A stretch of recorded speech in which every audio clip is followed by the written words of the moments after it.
Здравейте от мен! Казвам се Мария Христова и съм представител на Европейския институт за иновации и технологии в България в част Храни и земеделие. Това е орган към Европейската комисия, който предоставя финансиране, менторство и различни програми за развитие на стартиращи компании не само в България, а и в цяла Европа.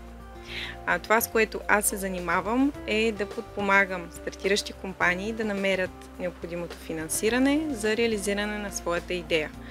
Основно фокусът е върху иновативни решения, които могат да решат глобални проблеми, свързани както с устойчивото управление на почвите, така и с разхищението на храни и много други глобални проблеми, които ние имаме.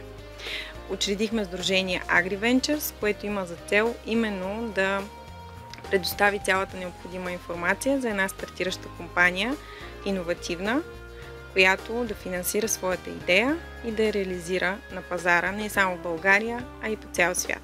Очакванията са ми, че с тази годишното издание на Challenge Lab ще мотивираме много млади хора, че всъщност има възможности в земеделието и храните, те да развият иновативни продукти и услуги, а ние да ги съпортнем и да ги подпомогнем в процеса на това те да ги финансират и да ги реализират, за да може България да бъде по-иновативна от гледна точка на земеделието и храните.